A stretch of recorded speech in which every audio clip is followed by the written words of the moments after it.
성경 창세기 19장 같이 보시겠습니다. 창세기 19장은 롯에 관한 이야기가 나오는데 내용이 많지 않아서 간단하게 끝나게 될 것 같습니다. 간결하게 한번 정리해 볼게요.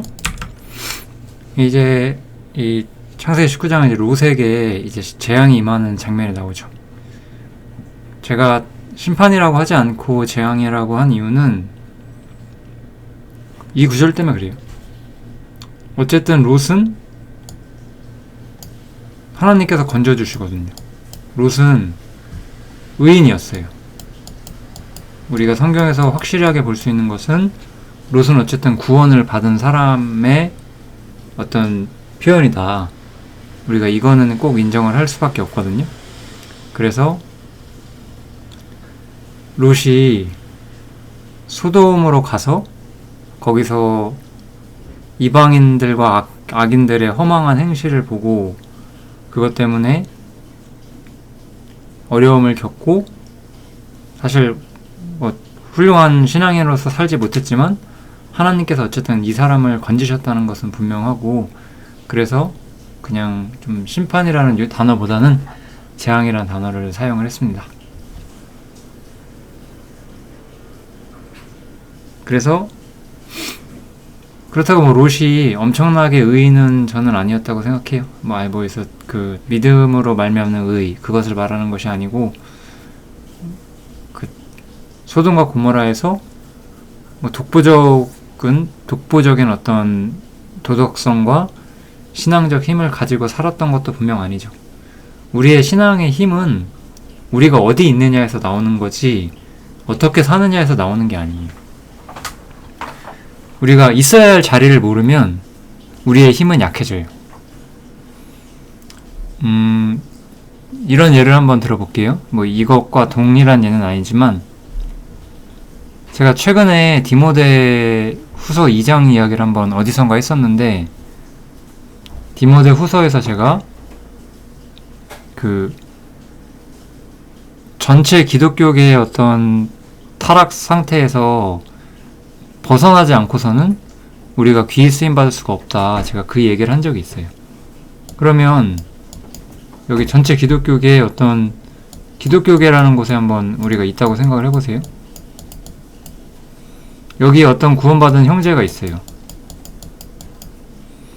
근데 이 사람이 여기에 영향을 미쳐서 혹은 어떠한 신앙단체에 영향을 미쳐서 어떤 사람이 굉장히 깨어있는데 우리 교회는 약간 비성경적이야. 그래서 내가 그 교회 속에서 나의 신실함을 지켜야지. 그게 안 되는 거예요. 왜냐면 나와야 돼요. 나오라고 했으니까. 이런 것에서 자신을 깨끗하게 하면 귀에 쓰는 그릇이 돼요. 나오라고 했죠? 위치가 우리의 힘을 결정해요. 위치. 이거는 제가 어떤 교회에서의 위치를 말했지만 삶에서나 어디에서나 마찬가지예요. 내가 있는 위치가 나의 삶을 정해요. 그래서 우리는 좀 신앙에 집중할 수 있는 위치를 바라는 사람이 아마 더 좋은 선택을 할 가능성이 높습니다. 아무튼 그래서 이렇게 롯에게 심판이 임하는 이야기가 나오고요. 그래서 그 이야기를 우리가 자세하게 이야기 나누는 거는 그렇게 큰 의미가 없을 것 같고 창세기 19장 한번 읽어보시면 될 것 같고 그래서 이 롯이라는 사람에 대해서 제가 두 가지 이야기를 할 거예요. 하나는 예표적으로 이 사람이 경륜적으로 이 사람이 어떠한 위치를 가지고 있는지 그리고 또 하나는 도덕적으로 우리한테 어떤 교훈을 주는지 이렇게 이야기를 할 건데 그래서 하나는 이 롯이 심판을 경험하는 성도의 예표예요. 이 심판이라고 하면 사실은 우리가 이미 알고 있거든요. 요한계시록에 보면 7년 환란이 있게 되죠. 그래서 7년 환란 때 이스라엘 민족이 심판을 받고 또 이제 환란 성도들이 그때 같이 심판을 받거든요. 아무튼 이렇게 하나님의 심판이 이 땅에 준행될 때 그때 그 가운데서 구원을 받는 사람들, 그들의 모습을 예표를 하고 있어요. 그냥 좀 경륜적으로는. 그래서 우리는 교회는 심판을 경험하지 않아요. 그래서 우리는 여기에 교회는 포함이 안 돼요. 여기에 절대로 교회가 포함이 될 수가 없어요. 교회는 심판이 있기 전에 하늘로 끌어올려질 것이기 때문에 그걸 우리가 휴거라고 하죠. 그렇기 때문에 교회는 심판을 경험하지 않습니다. 아브라함은 심판을 보지 않았잖아요. 아브라함은 심판이 있는 것을 저 멀리서 그냥 보잖아요. 그 우리의 위치가 그래요.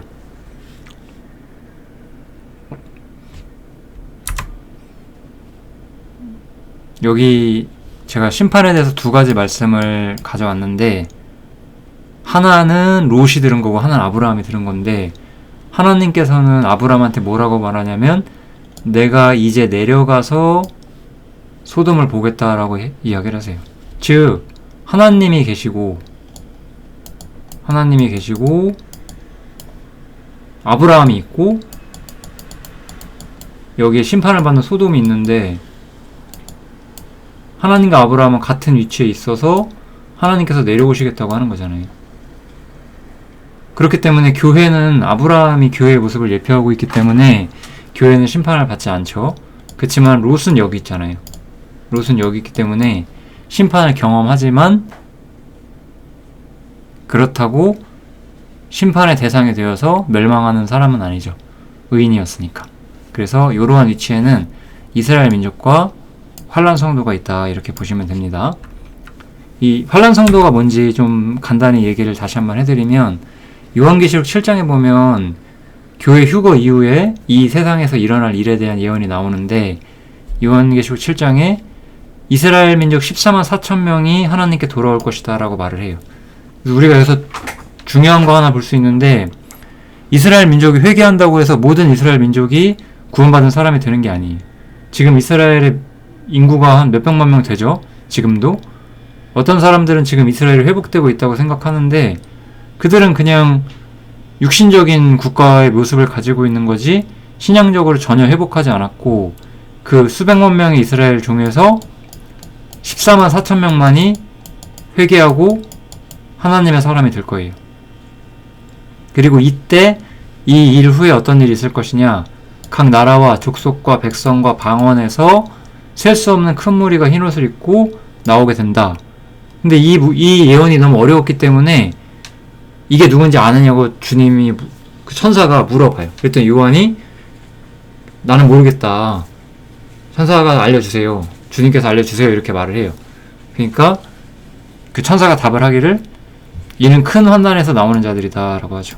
그래서 환난 가운데서 주님께 돌아오게 되는 사람들, 즉 이 사람들은 이 환난 시대에 믿는 이방인들이에요. 교회에 대해서 오해를 해서 지금 이방인의 시대라는 말을 오해해서 지금 이방인들이 구원을 받고 이제 휴거가 되면 다시 이스라엘 구원받는다고 하는데, 교회랑 이 땅에 하나님 나라가 세워지는 건 다른 얘기고, 교회가 휴거된 이후에 다시 한번 이 땅에 하나님 나라가 세워지기 위한 그 계획이 진행이 되고, 그때 이스라엘의 14만 4천 명과 환란에서 나오는 이방인들이 합쳐서 그때 이제 지상 백성이 되는 거예요. 우리는 하늘의 백성이 되는 거고. 이 개념을 모르시는 분들이 엄청나게 많습니다. 이렇게 어떤 설교들이나 사람들이 하는 말들을 보면은 이런 점을 잘 모르고 그냥 이방인 시대, 교회 시대, 이스라엘, 이제 교회가 휴거되면 이스라엘 뭐 이런 식으로만 알고, 아니면 또 사실 더 많은 부류의 사람들은 이 요한계시록에 있는 이야기들이 장차 있을 일이라는 걸 실제로 안 믿으시는 분들이 더 많죠. 현대 기독교가 그렇잖아요. 뭐 아무튼 그렇습니다. 그래서 이런 것들을 상징을 하고 있고요. 이제 도덕적인 교훈을 간단히 이야기를 하면, 이게 참 중요한 것 같아요. 이게 우리가 이걸 다 마음에 새겨야 돼요. 롯이 그 아브라함과 이제 재물이 많아서 충돌이 있었을 때, 롯이 이 소돔과 고모라 땅을 선택을 하잖아요. 거기가 좋아 보여서. 즉 롯은 하나님이 약속하신 것보다 땅에 있는 것을 선택을 했는데 결국 이 땅에 있는 것도 아무것도 갖지 못해요. 하나님을 거부하고 선택했는데 그것도 하나님께서 다 불어버리시기 때문에 아무것도 얻지 못해요. 그렇다면 우리가 지상에서 무언가를 선택한다는 것이 과연 의미가 있느냐? 아무런 의미가 없을 거예요. 우리는 하늘의 것을 선택하고 하늘의 기업을 두는 사람들이 되어야 할 거예요. 그러한 분명한 좀 생각해 볼 만한 교훈을 가지고 있습니다. 그래서 아까 제가 처음에 이 구절 했었죠? 아까는 제가 이거 베드로서 2장 7절을 했고 이번에 8절을 제가 썼죠. 맨 앞에 제가 여기다 7절을 썼죠. 그래서 롯이 그 세상 사람들 사이에서 고통을 겪었고 어쨌든 거기서 구원을 받지만 여기서 베드로는 무엇라고 말하냐면 이 의인이 저희 중에 거하면서 날마다 그 불법한 행실을 보고 의로운 심령이 상했다라고 말하는데 저는 이 사람이 이게 뭐 주님이나 우리 신실한 우리 믿음의 선배들이 악한 세상에 대해서 고통하고 주님의 구원과 주님의 의로운 그 신원하는 나를 바라고 그랬던 모습이라고 생각이 들지 않아요. 그래서 이 상하다는 구절이 참 주님께서 이 세상의 악한 자들을 보고 불쌍한 자들을 보고 심령이 상하셨다 이럴 때도 우리가 이 상한다는 말을 쓰잖아요. 한국어는. 그래서 이 단어가 좀 되게 애매하긴 한데 그래서 이제 우리 영어 성경을 보면 요 vexed with라는 단어를 쓰는데 이 단어는 골치 아픈 일에 휘말려서 곤란한 일을 겪는다라고 좀 생각해 주시는 게 좋을 것 같아요. 그러니까 우리가 아브라함처럼 하늘의 것을 선택한다면 곤란한 일을 겪을 필요가 없는데 세상의 것을 선택하기 때문에 골치 아픈 일에 휘말린다는 거죠. 참 커다란 교훈이 되는 것 같습니다. 그래서 우리가 어떠한 위치를 선택하느냐가 참 우리 삶에 중요하지 않은가 생각을 할 수 있을 것 같아요.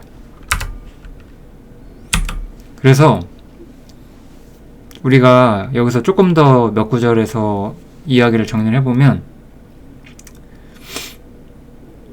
여기서 굉장히 좀 재밌는 사건이 나오게 되는데 어쨌든 하나님께서 롯을 구하시길 원하시고 그 천사들의 소원을 이끌어서 롯을 구해내시잖아요. 근데 이 정도 했으면 사실 돌이킬만 하잖아요. 어떻게 보면. 근데 롯이 원래 여기서 우리가 만약에 롯이라면 어떤 선택을 해야 될까요? 천사에게 붙잡혀서 빠져나와서 산으로 도망가라고 했잖아요. 그럼 산으로 도망가는 게 맞잖아요. 그죠? 근데 이 사람이 산으로 안 가요. 성으로 가요. 이게 소활성이거든요. 여기선 제가 다 성경을 쓰지 않았지만 이게 소활성인데 아까 우리 창세기 보시면 소활까지 온 땅에 물이 넉넉해요. 여전히 세상을 보고 있어요. 이 상황에서도 세상을 보고 있어요. 저는 성경에서 이러한 원칙이 굉장히 많은데요. 우리가 이런 생각을 아니란 생각을 많이 해요. 내가 지금은 조금 세속적으로 살다가 나중에 좀 신실한 사람이 되자. 지금은 일단 급하니까 지금은 내가 어리고 젊어서 내가 막 성공도 해야 되고 뭐 돈도 많이 벌어야 되고 그러니까 이렇게 되자. 이렇게 생각할 수가 있어요, 사람이. 근데 사람은 이렇게 변하질 않아요. 처음부터 여기를 선택하는 사람만 있을 뿐이지 내가 나중에 이렇게 되자고 해서 이렇게 되는 사람을 본 적이 없습니다. 절대로 안 돼요. 여기 보세요. 이 상황에 와서도 그렇게 움직일 힘이 없어요. 사람이 세상에 끌리고 세상에서 힘을 뺏기게 되면 하늘로 어떤 하늘의 것을 붙들 힘이 굉장히 떨어지게 됩니다. 그래서 신앙의 문제를 뒤로 미루시면 안 돼요. 참 어리석죠. 이 정도 좀 고난 겪었으면 주님 말 들어야 되는 게 맞잖아요. 근데 안 들어요.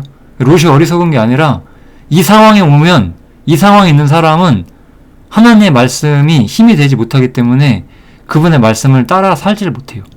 그러니까 그렇게 되기 전에 처음부터 주님의 것을, 하늘의 것을 선택하고 신실한 사람으로서 살기를 바라는 게 맞아요.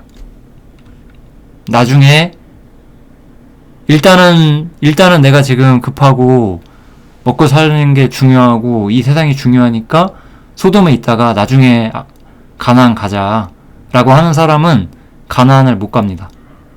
그렇게 되어 있어요. 신앙이란 것은. 뒤로 미루시면 안 되는 거예요. 그리고 또 하나는 뒤를 돌아보지 말자는 거예요. 뒤를 돌아보는 것과 이거는 사실 좀 일맥상통한 얘기잖아요. 같은 이야기를 하고 있는 거죠. 이 상황, 이 심판의 상황에서도 세상 것이 아까워서 뒤를 봐요. 이게 얼마나 무서운 일이냐 이거예요. 롯의 처가 이 뒤를 돌아보고 소금기둥이 되잖아요. 이거는 그래서 좀 두 가지 교훈이 있는데 제가 오늘 두 가지 말씀을 드렸잖아요. 하나는 경륜적으로 나중에 7년 환란 때 있는 심판 이야기를 하는 거고, 또 하나는 도덕적으로 우리가 교훈이 된다고. 그래서 여기를 이렇게 나눠 보시면 나중에 주님이 심판할 때 이건 이스라엘 민족이 하는 말이죠. 14만 4천 명이 구원받게 될 때, 그때 사람이 지붕 위에 있고 세간의 집안에 있으면 가지러 내려오지 말래요. 근데 내려와서 심판을 받게 된다는 거예요. 그러니까 이 사람들도 똑같이 여호와 하나님께 돌아오고자 하는 생각이 없고 세상을 붙들 거예요. 이스라엘 민족도 그렇게 돼서 또 망하고 14만 4천 명만이 하나님을 믿게 될 거예요. 롯의 처처럼요. 그 얘기를 하는 거예요. 이렇게. 그래서 나중에 환란 때 롯의 처처럼 끝까지 하나님을 믿지 않고 돌이키지 않았기 때문에 심판에 들어가는 사람이 있을 것이고, 롯이 한 사람은 뭐 이렇게 뒤를 돌아보진 않았죠. 어쨌든 구원을 받은 사람이니까. 이렇게 실제로 뒤를 돌아봐서 소돔 기둥이 된 건 아니지만 세상을 사모했고 끝까지 세상을 바라보고 뒤로 밀어왔기 때문에 구원이긴 하지만 불 가운데 없는 구원을 우리가 받았다, 이렇게 생각할 수 있을 것 같습니다. 우리 참 창세기 18, 19장은 너무나 주제가 명확해요. 롯의 길을 가면 안 되잖아요.